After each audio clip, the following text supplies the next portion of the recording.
Hey y'all, and we back, and we back, and we back. I have to upload a whole lot of things since my subscribers are some of my workers, and they are not able to sit on the computer and keep up with the show. So what I do is try to upload videos for them, and everything I say is allegedly. Now, this information right here is pertaining to the Zaya Harris preliminary exam, okay? And what we are dealing here right now is evidence. Evidence is very important in the case. And here are the evidence that is going to be explained in the Zaya Harris case. The first container, 5, that the investigator has is a sealed paper bag with a black hoodie. I thought the grandmother said the hoodie was blue, but maybe I misunderstood her because they said this is a black hoodie. And I apologize if I misunderstood. I thought the grandmother said understand that she wore a black hoodie, a blue hoodie. Now listen to the grandma, okay? She's going to describe what Zaya Harris was wearing the day that she went missing, okay? Now I want to talk specifically about January 9th. You had described your morning routine with the kids. Did you follow that routine on January 9th? Yes, I did. And did that include dropping Isaiah off at J.E. Clark 7:15 to 7:30? Yes.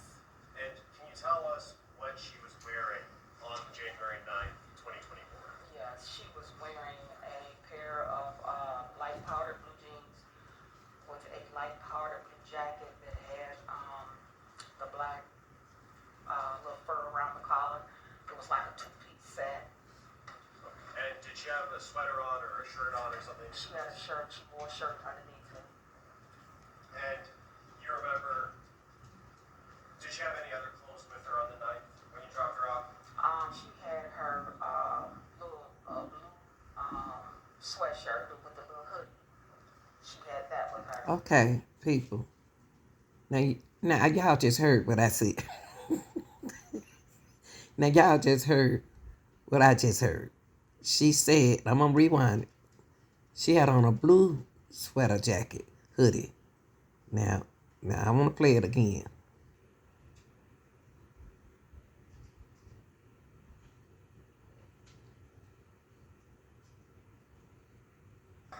She had her little blue sweatshirt with the little hoodie. She had that with her. And do you know? Okay, let's go back to the evidence. What was sealed in the container 5 was a black hoodie. Nazaya was wearing a blue hoodie, a navy blue hoodie. Okay, we're going to see in a few minutes who was wearing that black hoodie. Okay, so container number 6 is going to has the pink bodysuit. And container number 7 is going to contain Nazaya Harris blood card. And container number 8 is gonna containing a trunk door handle swaps. And container number 9 is going to have I apologize. Yeah, container number 9 gonna have a trunk speaker swaps. Container number 10 gonna contain a trunk door frame swaps. Container number 11 is gonna contain a folding knife. These are the evidence in the Zaire Harris case. But I do have a problem with container number 5. That was a black hoodie. Grandmother said that was a blue hoodie. Correct? I'm just saying what the grandmother said, right? Alright. Let's find out who that black hoodie belonged to, because it's sure not Nazaya's. This is very important in Nazaya Harris evidence, along with the contained numbers that was presented to you a few minutes ago. Now, this human blood is going to, this information right here is going to indicate the presence of human blood. Additionally, areas on the items what did not indicate the present blood and human blood. Okay? Now, this is important, y'all. Swap an item collected for sequence DNA testing. Right here, you have number 6. On the pink bodysuit, these are chemicals that she found. Okay? Fluid. Okay?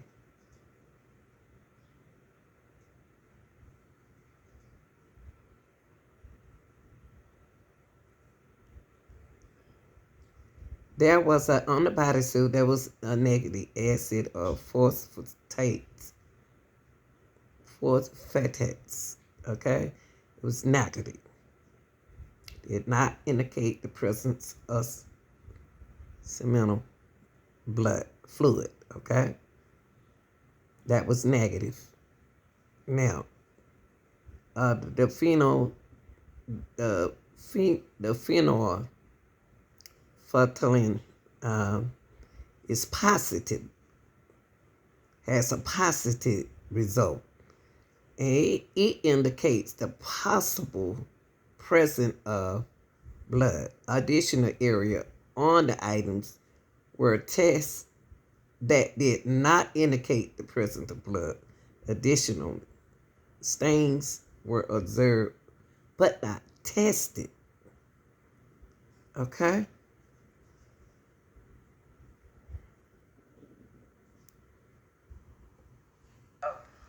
Pheno tested stains. And in terms of after you conducted your test on the black hoodie, or your tests on the black hoodie, did you do anything to preserve more swabs for further testing by a DNA analysis? After I did my testing, I went back and I selected 2 stains to send forward to DNA. So I swabbed those areas with 2 sterile swabs. And cut those. Once they were dry, you have to wet the swab first. Of course, let it dry, and then the swabs were cut and tubed and sent forward to our DNA lab. And, Yes. okay. May I approach? Yes. I'm approaching with what's already been admitted as record number, or as admitted as 25, which is record number 8, testified to by Erica Anderson. Just looking at that report, Ms. Greene, is hard, just as it relates to item number for container number 5. Yes. And can you read Container number or the item number? both? Okay. The item number on here for item 5 would be MD 24-691-5 capital A lower D. Another set of swabs sent forward is MD 24-691-5 capital B lower D, and MD 24-691-5 capital C lower D. And the first 2 ending in AD and ED were. And I selected 2 stains to send forward to DNA, so I swabbed those areas with 2 sterile swabs, and cut those. Once they were dry, you have to wet the swab first. Of course, swab the stain, let it dry, and then the swabs were cut and tubed and sent forward to our DNA lab. And what was the reason you didn't use the same swabs that you had already taken and tested with the pheno and hemostatics and hemotrace? So with the hoodie swabs that I sent forward, there was enough of the stain there to where I wasn't concerned really with total consumption of that stain. So I didn't use the tested swab. I use fresh swabs to swab that stain. Okay, again, now we about to get into the outfit right here, the jumper right here. She gonna describe the front and the back of the interior. Are y'all sure this is what Nazaria Harris had on? Y'all sure she had this on? Cause the way y'all say that she had the baby, is this big enough? Is this enough room? I don't know. Let's listen to this.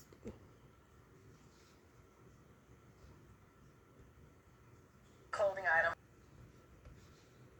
Front and back of the interior, which is on a further slide, but this here, the top left picture, is the front exterior as if it was worn. So that would be, if you were looking at the person wearing it, that would be the front. And the bottom right picture is a close-up of the top half. And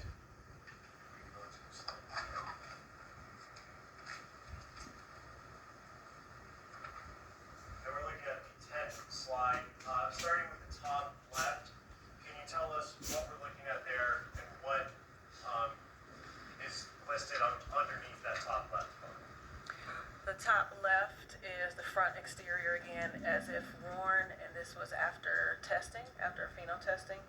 And the one on the bottom right is a closer look at the top portion, I guess from like shoulder to torso of the garment.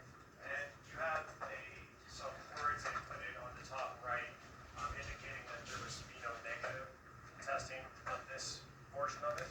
Yes, that was the key to, so when the viewers, such as yourself, would look at this photo and see the pH-N, that's our way of saying this was a negative stain and keeping track of the stains that I did test. So the pH-N means phenoneg. Okay. And can we go to the slide? Sorry. And I want to focus on the bottom right photo here. What are we looking at in the bottom right of the 19th slide in the PowerPoint? The bottom right photo is where the positive pheno stain was located. This would be the interior back portion of the item. So like inside here, I don't know if you can see, but like it would be interior inside I flipped it inside out to test those stains. Okay, y'all. I got a question for y'all. And I want y'all to think before you speak. Is she drunk? Antifreeze? Why are we looking at blood? Why are we looking at blood? Is she drunk? Antifreeze? So y'all trying to tell me that this young lady was murdered?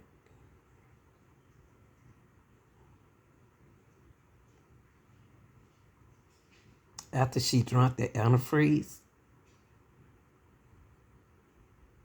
Okay. I'm just asking a question. Put it in the comments section, okay?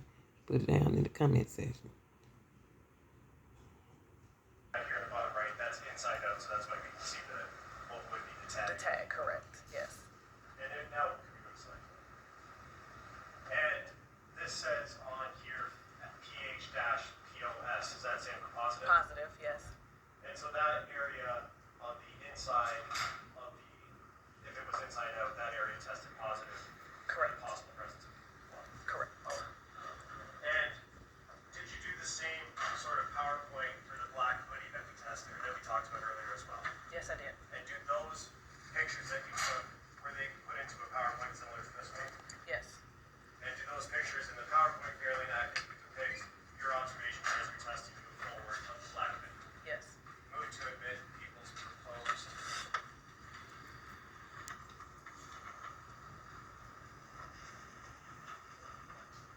People's proposed 44, so we got a little bit of No objection.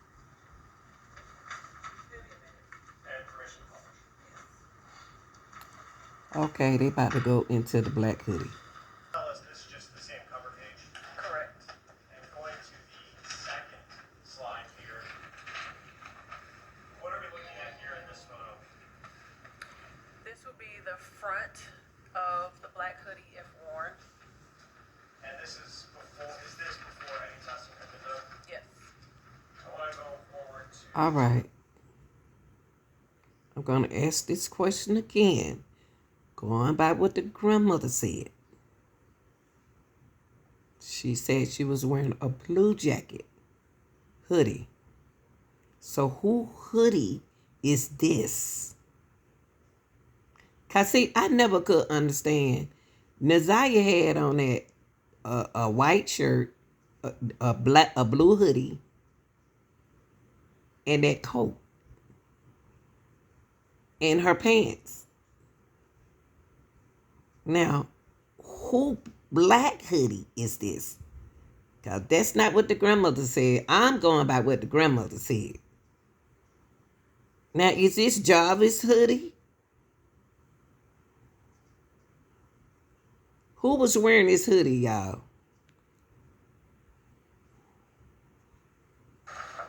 Slide 7. And what are we looking at here on slide 7 of this PowerPoint? This is the hood area of the external portion, the external hood portion of the hoodie. I was trying to get accurate angles, that's why so many pictures, but And is this again just standard overview before any testing had been done? yes. And we go to slide 8. And what are we looking at here? This is the interior portion that would be in contact, like if you pulled the hood over your head, it would be the area up here. So you're looking at the inside of the hood The that interior. touch the person's head. Yes. Yep. And slide 9. What in this photo are we looking at here, and has any testing been done at this point? This is after testing. This is back to the front of the hoodie, plus obviously the sleeves. This is after ALS screening, which is alternate light source, which is used for screening for body fluids such as semen and saliva. I ALS the hoodie, and I marked those areas that had a fluorescence to them with a silver Sharpie, so I could further test after done screening. And IR, which is an infrared, is similar to, it's also an alternate light source, but it's more so for blood on dark items where the dark fabric would become lighter, and if there's blood or possible blood present, it would appear darker. Anything that I saw, I marked with a yellow paint pen with IR next to it, so I can distinguish between the ALS samples, the ALS areas that I saw and the IR areas that I saw. Okay, and we see a lot of markings on the front of this hoodie. Yes. Are you able to tell us, and I know you said color, but what portion of this is the IR versus the ALS? And it may be easier for you to step down a little. So the ones that I observed with IR, I actually wrote IR next to them. I don't know if that's visible on there, given how small the picture is, but other photos, I took pictures of certain areas, yeah. And we can just go to the next version. And so, for example, that on the front, as we're looking at it, left side of the zipper, that's where IR illuminated? Correct, where there's, like where the icon, the hand, it moved. Right there, and there's an arrow pointing to that large area, like those were areas that dropped out under IR, so I put IR next to it so I'll know what to follow up and how to follow up. And that IR is to indicate blood, correct? It's not a test for blood, but it's a screening tool used to locate dark stains that may be possible blood. okay. And we can go to slide 20. And this is a closer view. Is this after you've done any other testing other than the light screening? Yes. Okay, what testing was done at this point based on this photo? This is after the pheno testing was done. This particular picture is reflecting a phenopositive area. And it was also screened with IR, as you can see right over the swabs there, it says IR.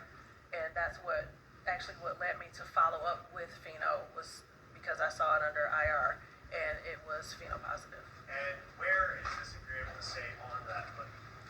So this would be, if I was wearing it, it would be in this area, the upper shoulder, bicep area, yes. For the record, the witness indicated to her right upper shoulder. Yeah, right.